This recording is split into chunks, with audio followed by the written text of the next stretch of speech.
Hola, ¿qué tal? ¿Cómo están? Desde hace más de un siglo, y quizás después del traumatismo de los 9 millones de muertos de la Primera Guerra Mundial, el arte ha sufrido una enorme revolución que ha llevado a muchos artistas a abandonar la figuración y adoptar el arte abstracto, y que a pesar de modas y tendencias sigue teniendo importancia en el mundo del arte del siglo XXI.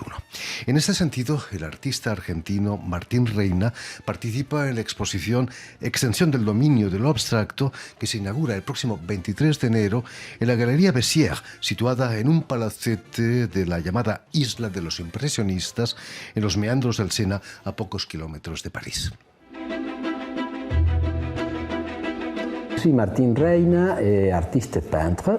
Je vis en France, à Paris, depuis une vingtaine d'années à peu près.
Y precisamente para hablarnos de esta exposición y de su trayectoria en el mundo del arte, Martín Reina ha sido tan amable de venir a nuestros estudios. Muy buenas tardes, Martín. Hola, Jordi, ¿cómo estás? ¿Qué tal? Muy bien, encantado de tenerte aquí entre nosotros. Permíteme que recuerde a nuestros escuchantes, como se les llama en España, que has nacido en Buenos Aires en 1964, si no me equivoco, y que empiezas a pintar en los años 80 en un taller que se llamaba La Zona. El arte conceptual parecía ya estar en crisis, ¿no?, en aquella época. No sé bien qué pasaba ahí con el arte conceptual. Había como una voluntad de muchos pintores, no solo en Buenos Aires, ¿no?, sobre todo en muchas ciudades, de volver a la pintura, ¿no?, de tratar de confirmar un poco el hecho pictórico que parecía que había muerto, de algún modo como erradicado, ¿no?, de la escena.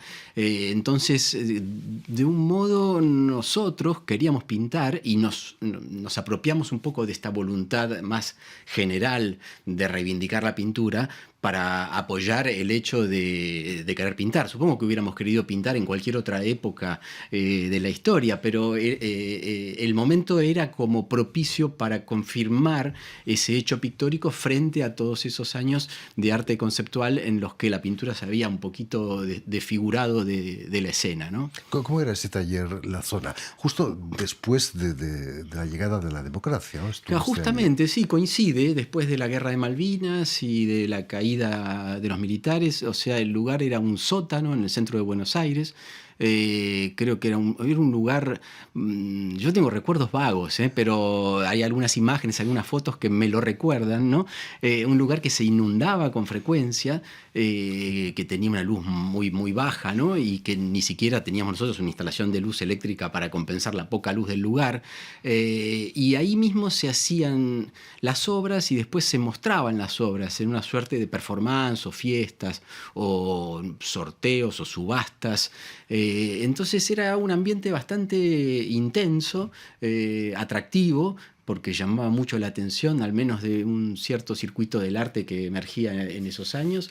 Y de ahí aparecimos varios artistas que digamos que compartimos ese tiempo, ¿no? Martín, me hablabas de la Guerra de las Malvinas.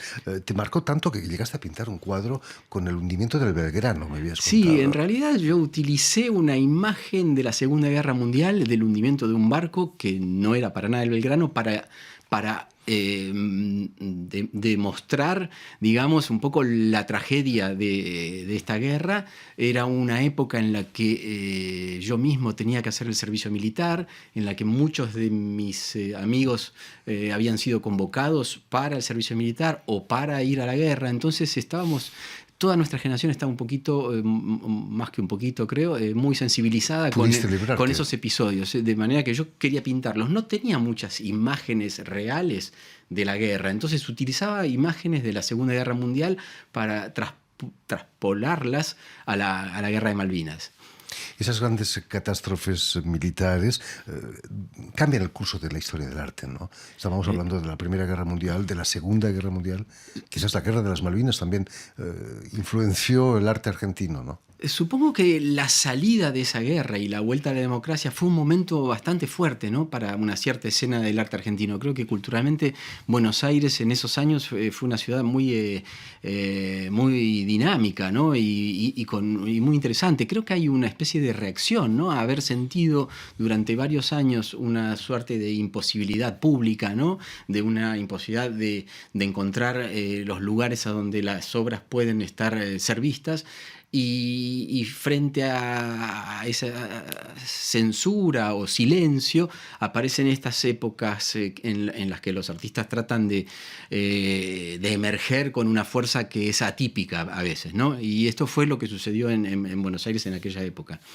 Y desde hace 30 años vives aquí, trabajas en París. ¿Qué es lo que hizo que vinieses a Francia? Bueno, en un principio era una época en la que yo salía de Buenos Aires, ¿no? Exponía en Centroamérica, expuse en Nueva York, expuse en varias ciudades americanas, digamos, y en un momento me hacen la primera invitación a exponer a Europa, y hay una invitación para hacer una exposición en París, justamente con el comisario de la próxima exposición que vamos a hacer en la Galería Bessières, que se llamaba El Atelier de Buenos Aires. Éramos 4 artistas de la ciudad de Buenos Aires que él había seleccionado para hacer una exposición en el CREDAC, que es un centro de arte que se encuentra en Ivry. O sea que frente a esa invitación vine para hacer la exposición, y la exposición desencadenó otros tipos de encuentro, otro tipo de visión de la ciudad, sobre todo un encuentro bastante fuerte con la historia del arte que yo había seguido hasta ese momento un poco a través de los libros y de una manera bastante escueta, ¿no? Tenía acceso a algunas reproducciones y a algunos artistas, pero no había tenido y ya era como un pintor afirmado, entre comillas, y me faltaba una relación directa con la obra, con los originales, con la historia. O sea que el encuentro con París y con Europa fue un poco eso, y bueno, y se prolongó. ¿No hay nadie más feliz que un artista viviendo en París? Tiene una especie de lujuria, ¿no?, para un artista esta ciudad, por todo lo que podés mirar, ¿no? Digamos que un artista siempre es una suerte de voyeur, ¿no? Quiere seguir viendo y nunca termina esa sed por ver y conocer más. Y París creo que va todavía con más velocidad que la mirada del artista, o sea que siempre hay algo para mirar. Hablando de lujuria, de placeres, ¿a qué se debe el placer inmenso que experimentas cuando se pone una gota de color en un papel bien mojado? Quizás el placer viene de que no se sabe nunca lo que va a pasar.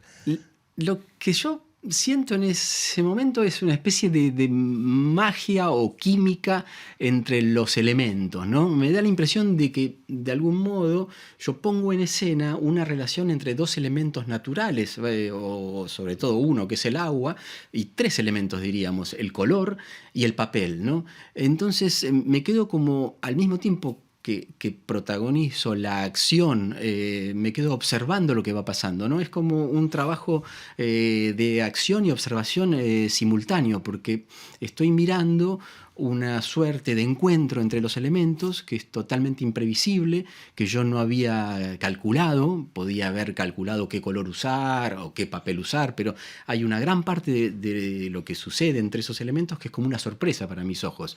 Entonces es un momento, yo diría, casi mágico. Es una sorpresa calculada, te hemos visto en las imágenes marcando los puntos donde vas a echar la gota de pintura.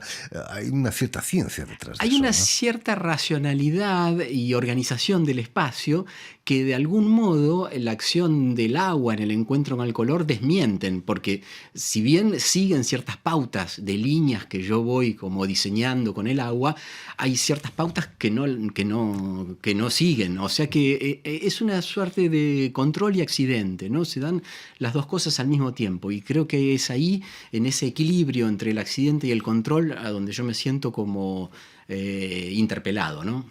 Es cierto que esos grandes formatos, esas acuarelas inmensas que realizas, se lo debes a tu mujer.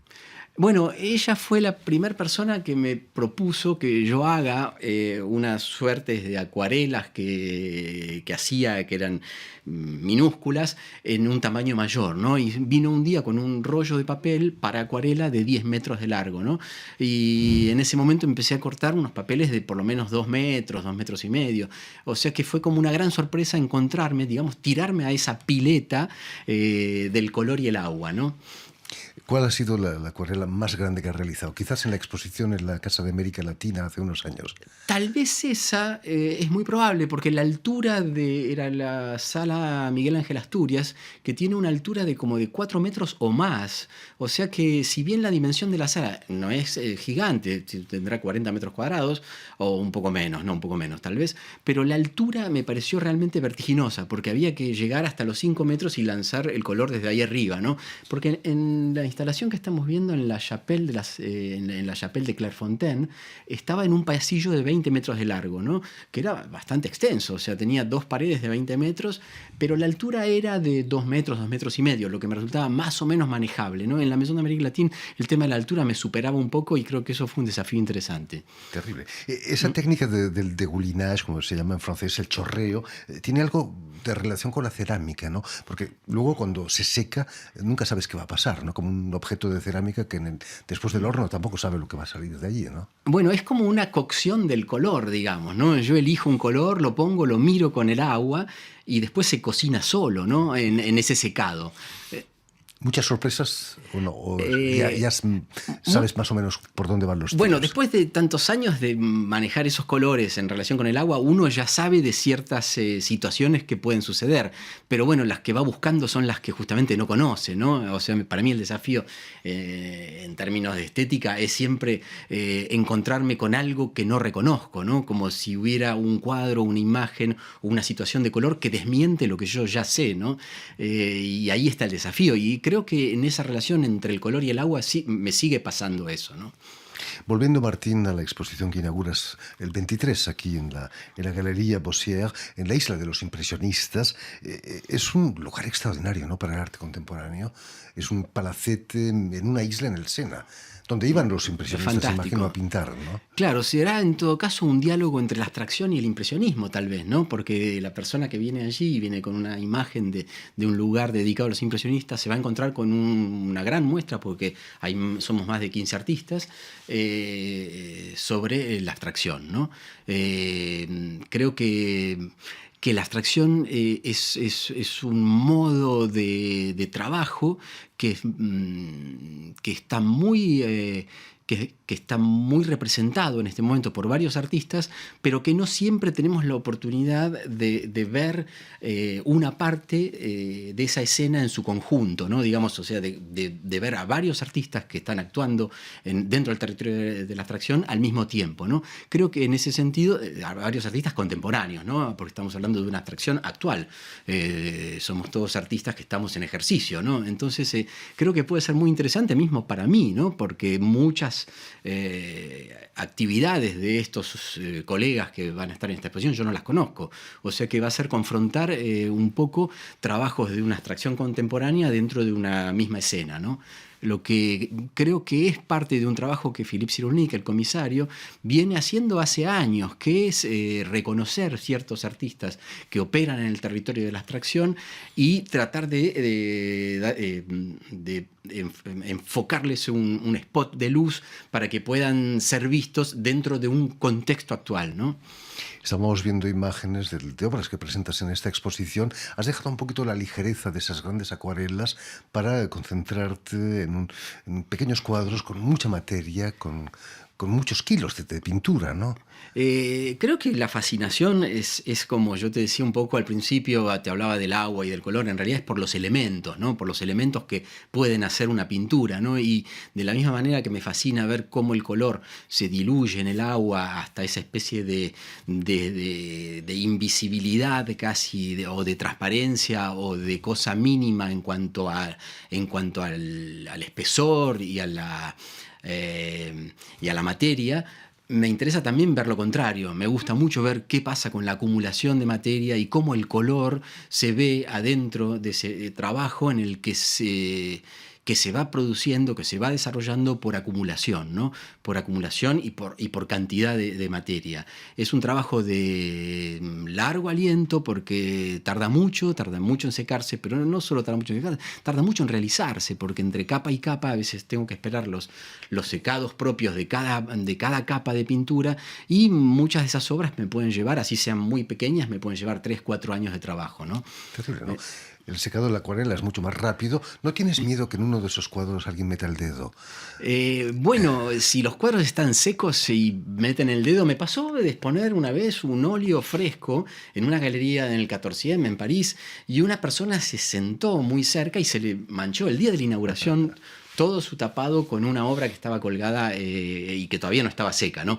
En este caso voy a tratar de que todas las obras que estén expuestas estén secas, ¿no? Porque pueden poner el dedo y creo que no va a haber mucho riesgo.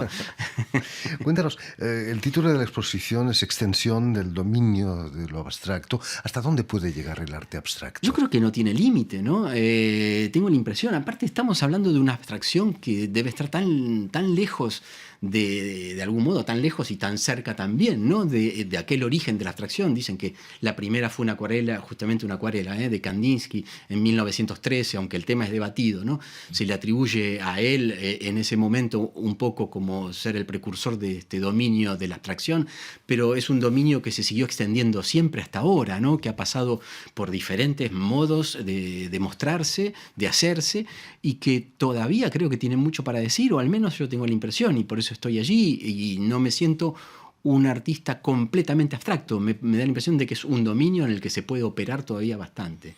Esperemos que siga ese movimiento de abstracción. Muchas gracias, Martín, por haber estado aquí con nosotros. Ya lo saben, tienen una cita a partir del 23 de enero en la Galería Bessières, en plena isla de los impresionistas, en la localidad de Chatou, a pocos pasos, a pocos kilómetros de París. Muchísimas gracias, Martín, de nuevo por estar con nosotros.